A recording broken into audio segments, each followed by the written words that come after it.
Today, I have Alexander here who has been operating in so many different communities. He's the business partner with Dan Harrison. With him, he won the School Games three times. He collaborated with Matthew Thompson.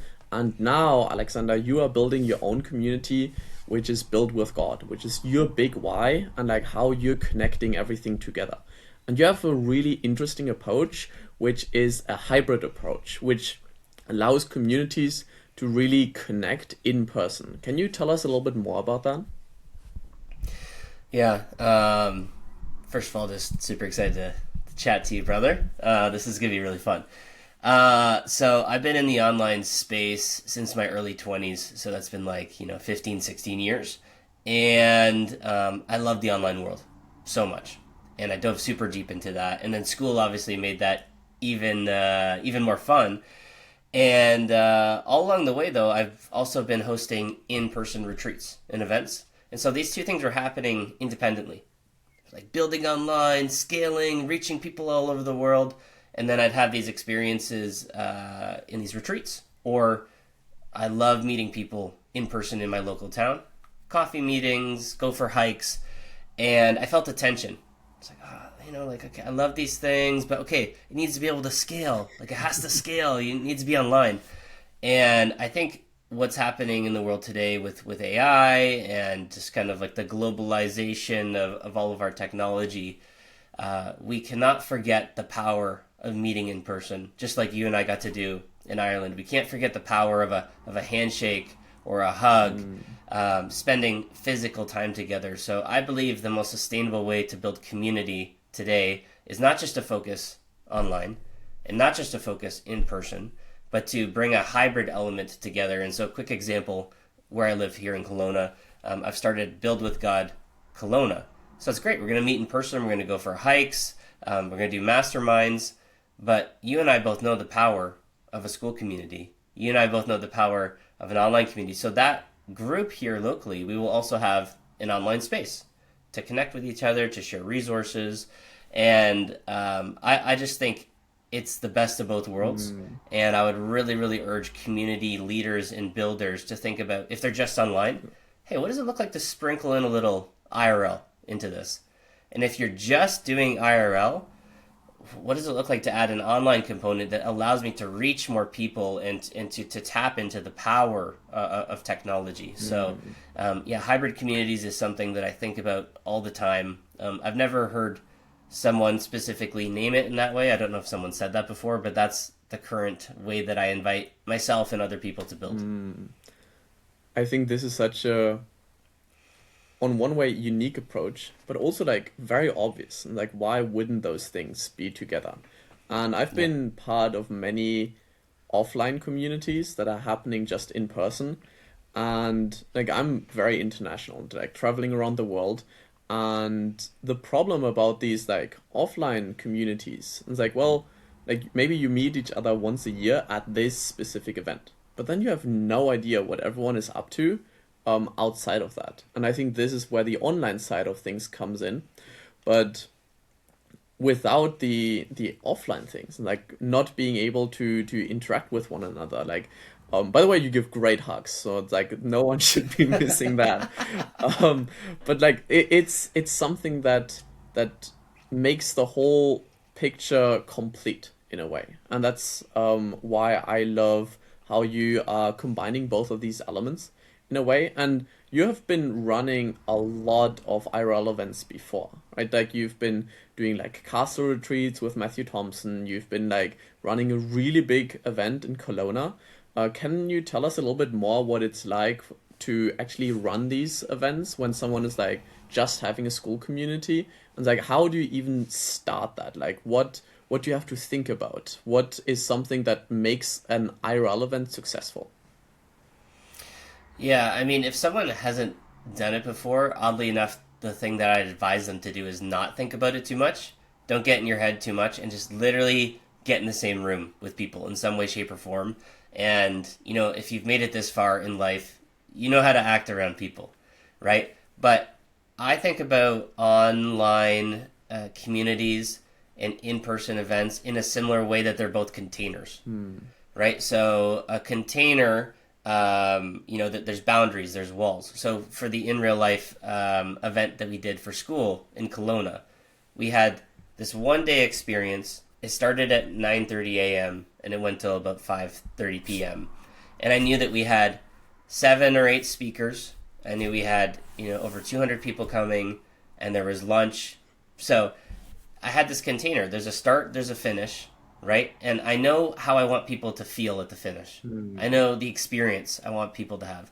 And at the beginning, I know how people maybe come in the morning, they're a little bit tired, da, da, da. So I want to start them off and give them experience and give them clarity. So if people just think about it as like, okay, there's a start and there's a finish.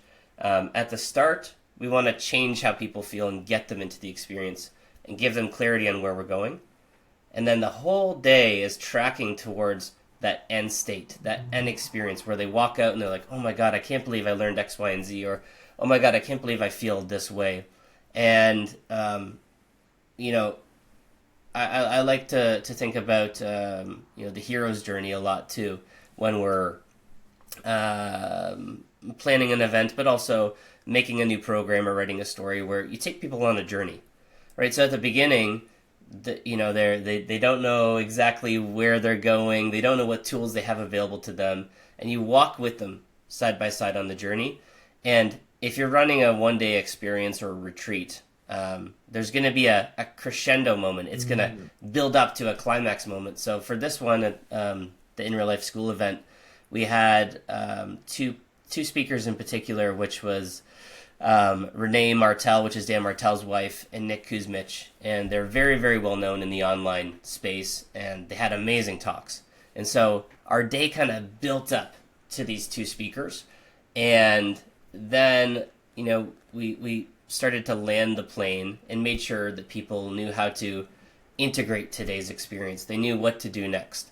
So very simply, there's a starting point, give them clarity. I always have this compass on my desk here. We want to show them, hey, this is where north is. This is where we're going. Build them up to an experience, your main value proposition, your main transformational moment, and then help them land that plane, give them action steps on what to do next, and leave them with a feeling of certainty and clarity and connection. So whether I'm doing a 1 hour mastermind locally, or I'm doing a 5 day retreat experience, which we've done in Mexico and things of that nature, the same idea applies. People enter into your container, into your space, and you're going to take them on a journey. I love the storytelling aspect that you're touching on that.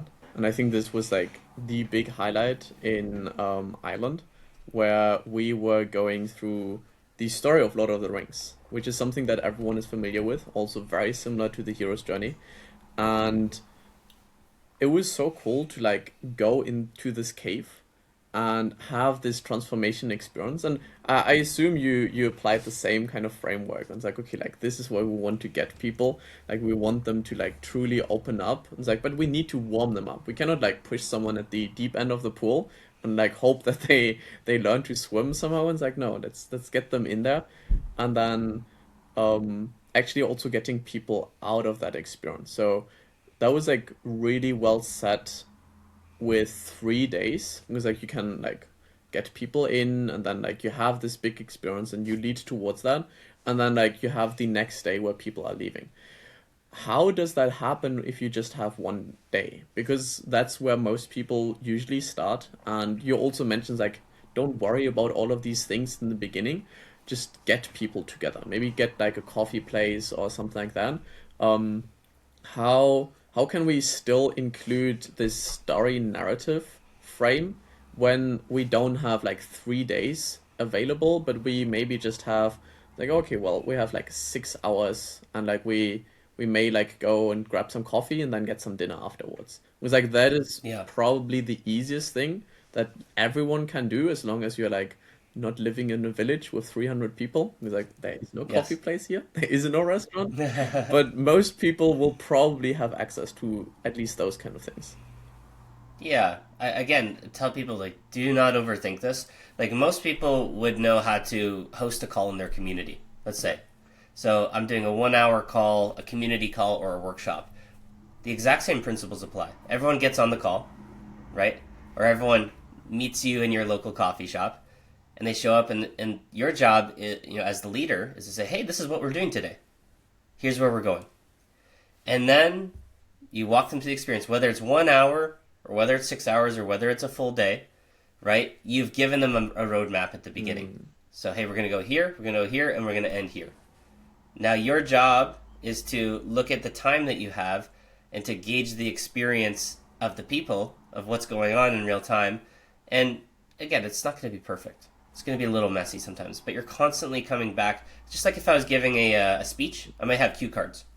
And so maybe I have 6 main points that I want to hit on. Same thing for an in real life experience. Have your main points and allow a little messiness in between those, but keep coming back to your pillars and to your main point. And then you'll see, okay, we're getting near the end. Have we talked about everything? Is it clear? Right? Now, one thing that I want to say here as well is the urge or the inclination as the leader sometimes can be to fill the entire space. To be talking, to sharing all the exciting things that you have to share, which is like amazing, but we also want to create space for people to actually talk as well. So we know this with online calls, to do breakout rooms. Do the exact same thing in person. So we did that in Ireland a bit. We got groups together, talk about stuff. Okay, now guys, now you talk. And then, hey, does anyone need some support? Does anyone need any help? So we're constantly not only taking people through our own journey, our 6 main points, whatever it is, but we're getting feedback and we're touching on them. And then again, this is, it's a bit of an art. And if someone is just starting out, don't overthink it. Don't forget to have fun and actually be in the experience, right? Because that should be a core component. If you're having fun, the people are probably having fun, right? If you are serious and anxious and tight the whole time, that's probably how people are going to feel. Yeah. So, I love this phrase, whether someone's running their first workshop or their first in real life experience, is you can't do it wrong. Show up, be yourself, be honest. And, I'll add in this piece too, is I believe that the best way to do things is to partner with God or the higher force that people believe in. So again, if I'm doing an experience, we have this container. At the beginning, I'm going to say, okay, God, you know the best way for this to go. I'm going to show up and do my best, but I give it to you. Like, if there's any crazy miracles that you want to happen today, or you want something to come up, please do that. So there's an element of surrender as well. And again, it's a dance. Keeping the structure, keeping the flow, and being open to spontaneity, being open to the miracle of the moment. And those are the best in real life experiences, in my opinion. I think that's what impressed me the most. Seeing you run this event and just how relaxed you were doing those. I've done events in the past. I was stressed. It was there's so many people. It's everyone needs to do something or have something to do. I'm here from Germany, where it's a very heavy drinking culture, and I wanted to give people something else to do. It was I didn't want everyone to just get drunk. I felt that was not the best experience. And I figured okay, well, something that we can do instead is play games. But then I added so many different games to the agenda that it was packed. I was how are we gonna get through all of that? And I was really stressing myself. And how are we gonna play volleyball and dodgeball and hide and seek and go on this trip and do a campfire? And and I wanted to do all of these things, and it was just too tight. So if I had listened to you before, then it's okay, well, I just need to surrender and let things happen and see what people actually want. And then it took me 4 events to learn this myself. So I hope if someone is thinking about doing their own event, you can just immediately apply this. But having a loose agenda and understanding that things are not gonna happen exactly as planned. You should still have a rough plan, but the key aspect is people being able to just connect with one another. And there needs to be space and room for that. And you mentioned something so key. I kind of wanted to touch on that later, but you mentioned that, so I think it makes sense. The smaller accountability groups that you created in Ireland. I thought it was so well done, and like being able to like break up the room, kind of like in breakout rooms. Can you tell us a little bit more on the thought process and the strategy behind that? Because I just know it worked very well, and I'd love to get like the signs and the strategy of that as well. Yeah. So it's funny because at this event, this was a pure collaboration with Matthew and with Stephen, and they come from the world of like the world of church. And so in their world, it's super normal to have these little groups that you come together and you pray together. I came up in the world of my introduction to personal development was really Tony Robbins. Mm, And so you go to these massive events, right? And so his biggest events, they have like 15,000 people. And then you go a little bit deeper down his funnel, so to speak. And then you get to these events that are, like 5,000 people. And so Date with Destiny has like his like cream of the crop event, and so same thing. We'd be in this big room, big energy, and then all of a sudden, okay, cool. And he would constantly be inviting you to do the exercise with the person beside you, mm, or even at Date with Destiny. Actually, we did have groups. So right at the beginning, you were put into a group, and they actually had these headbands which were different yeah. colors. And so I think in our group there's maybe 15 people, 20 people. And so there's a whole room of 5,000, but now you have your little pod, your squad of 15 to 20 people. And so I saw this happening all the time in real life in the events that I went to and where I was trained.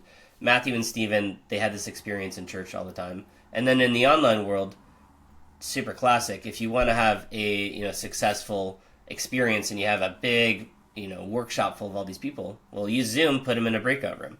And so um, it can be daunting to be in a really big group and people can get lost. Mm, And so these smaller groups ensure that no one gets lost, and they also ensure deeper connection occurs.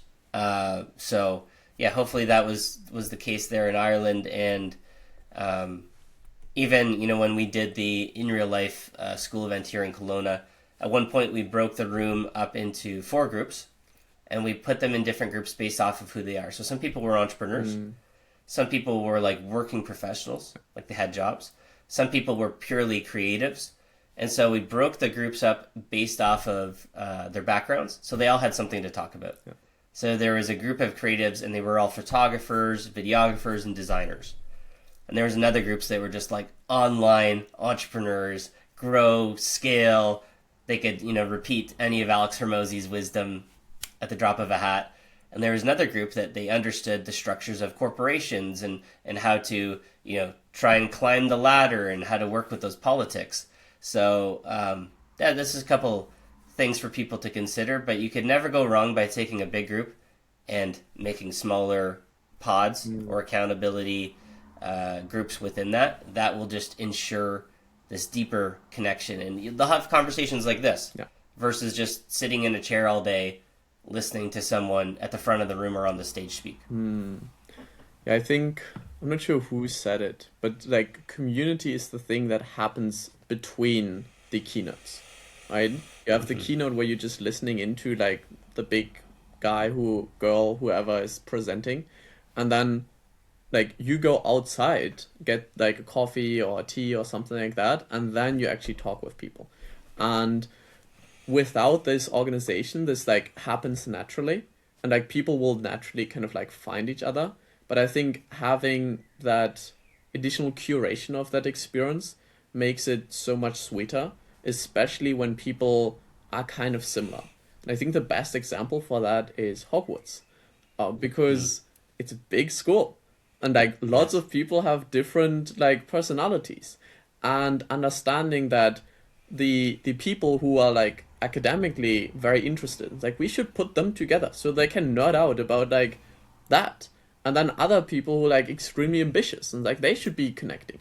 And I think this is super relevant when we have like a big group, because at some point like smaller groups will form automatically, and if we still want to have control on how that happens, like we can already put people into like, well, yes, you help entrepreneurs, but like there's like creative entrepreneurs and there are like more corporate entrepreneurs. And I think giving people and connecting them with others like them, that's extremely important. And to dive even deeper into that, because I find it fascinating, I think that's also where the transformation is happening. Because we need to actually like do something. We need to share our experience. And you have a lot of experience yourself on like how to curate these transformative sessions where it's like, okay, let's go deep into our childhood trauma. It's like, it doesn't have to be that, but it's like the Yeah. thing that like everyone keeps talking about. But like something. So how do you facilitate this like deeper connection that isn't that goes beyond small talk, that goes beyond like, oh, how do I like grow my business? But it's like, okay, like what is underneath that? How can we surface that and actually help people open up? Because when that happens, I think that is where like the true value of the event comes from, and we start to like really connect with one another. Yeah, leading by example is the first thing that comes to mind. So if I go and I start an event and I say, hey, we're gonna grow, talk about growing very successful businesses and how to get the best ROAS in our paid marketing, and find every penny that is to be had in our profit margins. Da da da da. Okay, guys, go talk about what you're scared of. It's a little bit of a whiplash, and the environment. Going back to this container, the container has not been set. The environment is not conducive to going deep like that. So if I have a group of people and I want them to go deep, I'm going to go deep first. I love this idea that money is the currency that runs the economy, and vulnerability is the currency of transformation. So my job as the leader is to be vulnerable first. My job as the leader is to show them how deep the pool is, and show them that, hey, it's actually not scary. There's no shark at the bottom of this pool here, but it is deep, and there are treasures to be found at the bottom of the pool. So one is you're leading by example. Two, you're explicitly giving them permission to do so, right? So saying, hey, we're going to talk about growing our businesses, awesome, but let me tell you this quick story as to what happens when you go and you can connect to some of these deeper pains and traumas and talk about them and move them. What actually happens in your business as a result? Here's 3 examples where Katie did this, John did this, and Kyle did this, and they went and they talked about this stuff that we're going to talk about today, and then boom, their business is 10x'd, right? So sometimes I'm also going to speak to the audience if I'm talking to a lot of entrepreneurs. Yeah, we're going to go deep and we're going to get vulnerable, but also, by the way, don't worry, this is going to serve the main goal of why you're here, which is to grow your business. So those are some things that have been helpful. Also, before we did this podcast, we took 3 deep breaths. I always like to find ways to help people get out of their head and get into their body. So whether that's breath work, whether that's a little movement with the group, something of that nature to disrupt the pattern that they came in with. Because they came in with the pattern of probably not talking about their childhood trauma, right? And so breath is naturally going to shift the nervous system and get them in their body and get them connected to how they're feeling. Much easier to speak about it after you've done that, even if it's just 3 quick breaths. Or, there's experiences where we do a full 30, 40 minutes of breath work. And after that, people are already crying. And then to talk about it's a little bit easier. Those are some of the things that I've found useful. I think breath is such a nice way to start something. It's like everything starts with the breath. And I think from there we are able to like set really good intentions. This is a specific kind of group of people who are like very familiar. It's like they have done breath work, they have done plant medicine, they are like deep into like the spiritual side of things. And I know that you have a lot of experience, but like you also have a lot of experience with like the business people. It's like I'm Alex Hermosi, and like I only believe into the thing that like I can measure or I can touch. And if that doesn't happen, like then it doesn't really exist. Like he is coming around on the we were talking about the podcast with Tony Robbins, which I thought was like an Yeah. incredible conversation where he's like he opens up, he is vulnerable himself.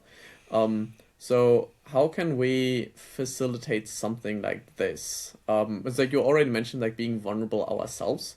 Um, but then, like, what comes after that? How do we lead people through this kind of experience? I know there are like always like some form of questions, but maybe we can like also go and like how do you train someone to do that? Because like when you split people up into these groups, then there needs to be like one person in each group that knows what they're doing.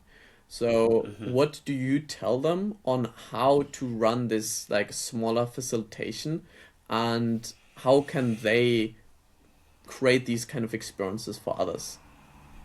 Yeah, I think that, again, the idea that leaders go first, but it starts way before the event. So if I have an event and I want people to help facilitate small groups, I want to have some level of confidence that that person has already gone there themselves.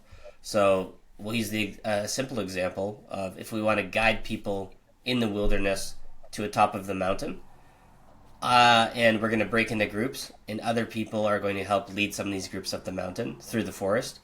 I want to know that that person has been to the forest and to the top of the mountain before this. Mm, So if they come across some berries, and people are like, hey, should we eat these? They know, oh, no, those are poisonous mm, berries, how would do right? that? They come across a bear in the forest.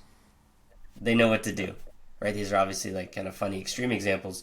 So if you want to lead a group, I believe that there's a certain level of experience and embodiment that you should have before doing that because there also is a responsibility that comes with leading a group. And we're talking about childhood trauma kind of off the cuff here, Yeah. but some of these things are quite serious and can be very destabilizing, and I don't think anyone and everyone should talk about them and guide people into them.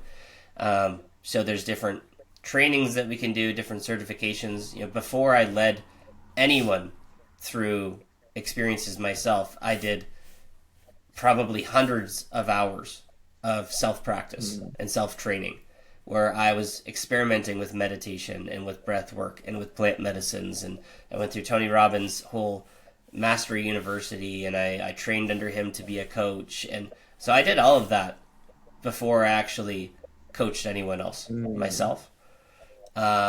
And again, we don't need every group facilitator to be a Tony Robbins master or to be a Wim Hof certified breath specialist.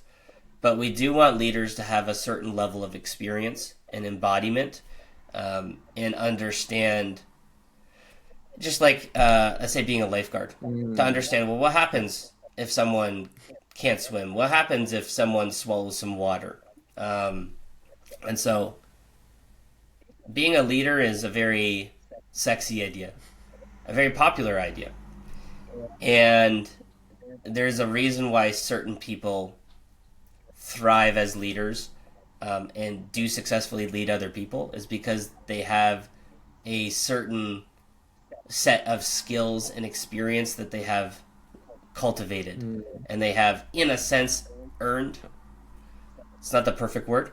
Um, but yeah, if anyone wants to have very deep experiences online or in person, we need to be able to go and have these experiences ourselves first Mm. and to learn from people that are wiser and smarter than us. So I went and I learned from Tony Robbins, Joe Dispenza, one of my really good friends and mentors, Dr. Divi. These people I did so many repetitions with before I actually took people through those processes myself. Mm. I think that is the most important thing of a guide or a leader. It's like you need to have been to the top of the mountain already. And that gives you the authority to tell people, go this direction. And if you take this one, it's like you may still arrive at the top, but it'll take you like three times as long. And Yes. having someone who had that experience and like who has done the things and like who has messed up, those tend to be the best leaders. It's like the guy who like randomly by luck stumbled on the mountain, and I see this in like schools and universities all the time. that's like the physics prof who never struggled with physics. Yeah. And like they don't Yeah. know what it's like to like teach someone how to do that. And I think being a leader is a lot about taking the responsibility that it Hmm. takes. It's like, okay, well, like I'm taking the responsibility, not necessarily because I want to have power over people. It's like usually a bad sign when someone is like Yes. that. But if someone's like, no, I got hurt in the past, like something happened, like I had a bad experience, and like that's how I was in the education experience as well. It's like I don't want someone else to go through that. And that's why Yeah. I'm taking responsibility to make sure that this doesn't happen to anyone else. And I think Yeah. that is like the key aspect on like helping others because like well, if you've gotten hurt, then this is like the perfect place to start and make sure that other people don't have the same hurt and the same pain and suffering. And I think if we're all doing that and we all prevent the worst that happened to us to others, then like the world is becoming such a beautiful place. And Yes. I think this is more or less what we are doing with Skool. I want to like zoom out a little bit to the online space because ultimately we want to get to this offline space, like connect in person, being able to actually climb a hill, but we want to do this with the right people, right? And sometimes like we just grow up where we grow up and there aren't necessarily the right people around. They just have different interests, or maybe we are living in a very small village where like 90% of the people are like not in our age range. Not saying that it always needs to be, but it's like it's weird when people are just like 50 years older all the time. So Yeah. in the online kind of space, I think it's the perfect place to find the right kind of people. And you've been Yeah. helping with a lot of communities with Dan, with Matthew, with like your own. You were like around Tony Robbins. What do you think about like running a community and getting the right people in? And I assume you're already thinking about like, okay, these are also the people that I would have fun meeting in person. So Hmm. how do you marry everything that we've been talking on the offline side with the online side? Yeah, they're mirrors of each other. So someone that is really good at running in-person experiences, they should not overthink it, and they should apply the same principles to online. And same thing, vice versa. So if I want to have a very successful in-person experience, I already know that I would love to have a couple people in the room that are gonna like put their hands up first. They're gonna share vulnerable responses, and that's gonna invite the rest of the Mm, group naturally in that direction. We want the same thing online. In a Skool community, we've been in some communities where there's just crickets, right? And you make a post and no one responds to it. You're like, oh, and it's so defeating as the leader. But imagine as the person that's a participant or a community member, and they finally get the courage to share something, and no one likes it, mm, right? And so in a community, we want to have some. It's like the people that are naturally leading without actually being a designated leader, and those people are just I find it to be the lifeblood, especially of a young community, to have those people that are constantly sharing and showing up, not just for the sake of engagement, mm, not just to try and get higher on the leaderboard and get more points, but they're genuinely showing up because they actually want to connect with people. um, a good example is we deployed a free community strategy when Dan and I were working together, and then we had paid communities. And what we saw so often is in that free community, we'd have these really awesome people, but inevitably, the really awesome people would be the ones that would buy, mm. and then they would go into the paid community. And now all the really awesome people are in the paid community, and which left the free community with all the people that didn't engage that much or weren't willing to be vulnerable, et cetera, et cetera. And so that's a friction point that we constantly found with the free versus paid communities is all of the leaders, all the lifeblood type people typically had some level of success, and they typically ascended. And so that was the greatest example that I saw is finding ways in every community, whatever it is, paid or free, to ensure that those natural leaders, those natural engagers, those natural people of service have a reason to keep staying in that space and supporting other people, because you and I as community leaders, the reality is we can't be there every single time to engage and to like and to help and support. And even if we can, it's like, okay, well, it's awesome that Lucas is here, right? But it just seems like me and Lucas talking to each other, No. right? I'm in community because I want to be around lots of people. So yeah, the same dynamics apply in real life versus online. Is those certain community members are so invaluable to having a successful, sustainable community. Yeah, I think it really is about the people. And I want to tie it to what we said before. It's like there are certain leaders who are there. And I'm coming from like a very like gaming focused background. I played a lot of video games. And after we've played a game, like most games, I'm like, okay, it's done and you never touch it again. But there are some games that have like certain replayability value. So even though you have gone through the whole game, there's still a reason to stick around. And I think in the community, it is exactly that. It's like you are now a leader. So the end game of a like community member who has like gone through the whole classroom, they had success. I think if we give them the status of like you're a leader, you know what you're talking about, and now you have authority to talk about the things. And people will want to continue hearing from you because like ideally you are this inspiration for others. And it's like, I want to be there. I want to like also do that. I want to go from like not being able to earn anything to like going full time, or I want to find my partner, or I want to have that result that the community is there. And I think keeping those people who have achieved the results in the community is the best way to do that, because like they acting as multiplicators, right? Because like people like us do the things like us, and if we see other people on the top of the leaderboard, especially on the all time, it's like, oh, like those I can see myself as them. Like they are kind of similar. It's like they have been where I'm right now. So how are you making sure that those people are not leaving and they're just spending time in the paid community because like, oh, I just want to hang out with like people who are at my level?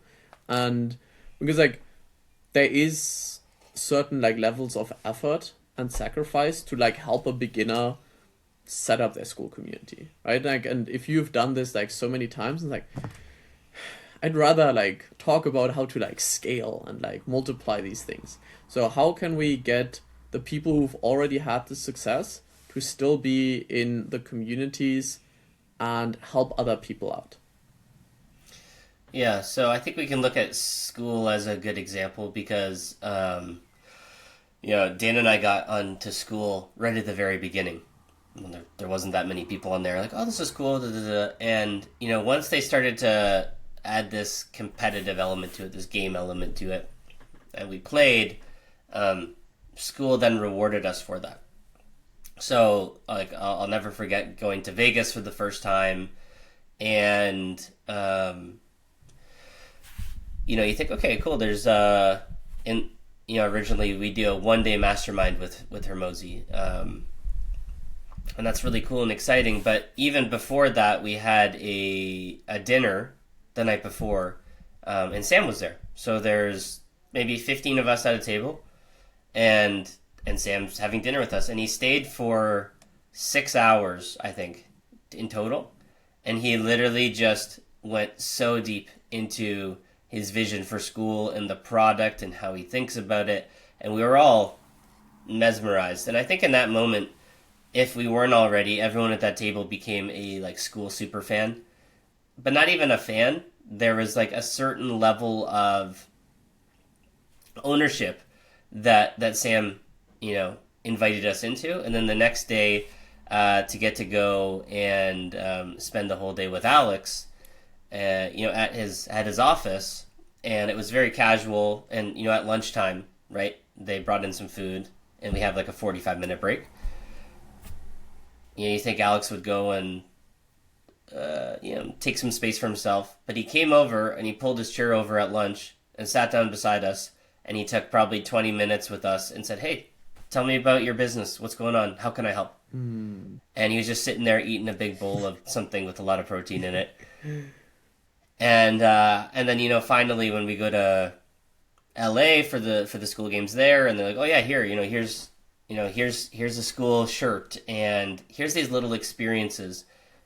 That encouraged so many of us as school game winners to show up in the schoolers community at a greater level, which is a free. I mean, it's essentially a free community, and but because we were invited in these little ways, with a special dinner, with side conversations, with some merch and some swag, things of that nature, and those are all very human moments. Sam at dinner, Alex at lunch, going above and beyond to give us a couple of extra things in LA. Even like the LA school games is amazing experiences, but then there's like the after hours part where Sam sticks around and he's just sitting there and you can have a conversation with him. That makes these incredible ambassadors of your community, and you've seen that with Skool, and I think a lot of us can replicate that. It's these little touches that go above and beyond. Let's say if you have someone in your community and they're just crushing it, and they live in Texas or something like that. So you look in Texas, like, oh, what are the coffee shops here? I don't know, Starbucks or Dunkin' Donuts. And you just say, "Hey, what's your email? I want to send you something." Okay, here it is. Send them a $20 gift card to Starbucks. Hey, thank you so much for showing up. Go have a coffee on me. $20 probably radically shifts the relationship you have with that person, because guaranteed no other community on Skool has ever done that for them before. And it costs you $20, but what you get in return will be incredible. Will be this bond, and that person will probably turn into a friend, and the likelihood that they would come to an in real life experience is much higher. So small touches, human touches, empowering people to become ambassadors of your community and brand, and give them the sense of ownership in terms of this isn't just my community, this is our community. And if they feel like it's their community too, they will go out and they will serve it. They will go out and promote it and proudly wear it at times. Nice. I love that. The identity that comes with that, where people think like, I'm part of this. And if this is successful, then I'm also successful. So having that connection, when it's like, okay, well, if you win and I win, then like everyone wins in that scenario. And I think this is ultimately what the community is. And you really hit the nail on the head, and giving people like rewards, and like small merch, signs of appreciation, and really showing them it's like, hey, like let's reward the kind of behavior that we want to see ourselves, right? Because like when we think of Sam and Alex, they are role models to all of us, and like what they are doing, we are all copying now as well. And that's why I love like Skool is like a community of communities, and now everyone is like, oh, okay, so like when they are hosting an IRL event, they are sticking around and they're actually talking to people. So it's like, when I do an IRL event, I shouldn't like just hold the keynote and then like drive off and like go start gambling in Las Vegas, because that's not what the community side of things is. And I think that's like really powerful, and we never really know what kind of gesture is remembered. Maybe someone is just having a rough day, and this $20 gift card is like completely pulling them out of it. And it's like, okay, everything that like I've been doing is like, it is seen. And I think this is like such a big part in like both offline and online, is just being seen and acknowledged. So Hmm. I think you have a really strong presence. Like when you talk with people, it's like you're there. And you kind of hold that attention. So I'm curious on how we can duplicate that in our communities. How can we um, help people like be seen in the online space? That like of course we can send them a few things, but how do you go in the community? And like because we do have limited time and we cannot like answer like every comment, especially as the community grows. So I know the one with Dan went like it's like tens of thousands of members at this point. So how do you manage that kind of size and make sure that people are still seen without like getting lost in that crowd? Because it can happen like so quickly. Yeah, I think we actually didn't do that well in our free community with that has over 10,000 members. But today, if I was going to replicate that, the the easiest way, again, thinking about those school examples with Sam and Alex, is they did unscalable things Mm, to develop camaraderie, rapport, and ultimately ambassadors. And so at the beginning, you do unscalable things to develop a culture of connection. So Sam and Alex in that moment, they modeled doing unscalable things, taking extra time with your community members, ask or answering extra questions. They modeled it, and so this is what I've learned in the parenting space with my daughter, is that she mostly doesn't do what I say; she will model what I actually do myself. mm, And so, whether they did it intentionally or not, in that first Vegas mastermind, Sam and Alex modeled a certain way of being, and they invited us to do the same thing. And so, when I went to the next school games in LA, and there was someone that came up to me and they started asking me questions, I naturally yeah. modeled the behavior of taking extra time with them, and yeah, in that moment, like with Alex coming up to us at lunch and sitting with just us, and he was seeing us, he was hearing us. I naturally just modeled it. Mm, So one of the kind of famous entrepreneurial articles is by Kevin Kelly, "A Thousand True Fans." I don't know if you've heard of yeah, that I'm before. familiar with it. So I think in community, something that you could model is getting 100 true fans Mm, in your community, and maybe even replacing the word fan with 100 true members, 100 true leaders, 100 true ambassadors.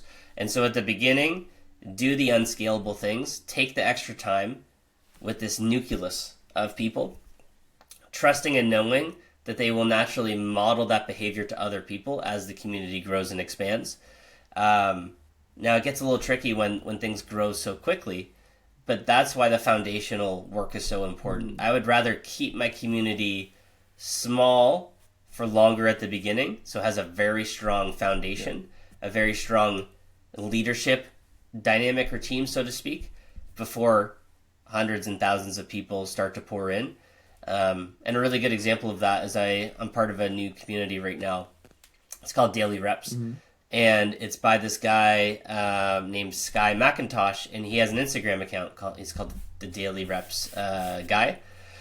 And in that community right now, there's like 110 people, maybe something like that. I haven't checked it recently, and I suspect that he could work harder right now to all of a sudden get 400 or 500 people in there because he has lots of Instagram followers. Mm, But he's in there every single day responding to all these different comments. He's making multiple posts every day. He has some friends slash team members who are also in there, also doing the same thing. So it's not just him. So taking that time, investing that extra mm, time and that effort at the beginning, instead of focusing on scale, scale, scale right yeah. away, actually don't scale right away, Mm. right? Go slow, be intentional, actually see and hear people yourself, model that to other people, encourage other people to do that, then start to pour the gas on a little bit and grow from Mm. there. That feels like the key differentiator between what a community is and what a business is. It's like a business you want to Mm-hmm. like grow as quickly as possible, and a business is much more difficult to scale. because you Mhm. just need to like continuously hire new people to do the work, because if you don't pay them, they're not going to do that, because there is no other reward or incentive. But from what you're describing, it sounds like community scales by us training the leaders, and then the leaders are training the next generation of leaders. And through that, like every leader can like train 10 to 100 people. And if they are doing a good job, then like the people that they kind of like help and model, it just multiplies. So once that kind of culture is set, then I think we just need to, as the owner, make sure that the culture is still aligned in the direction that we want to go.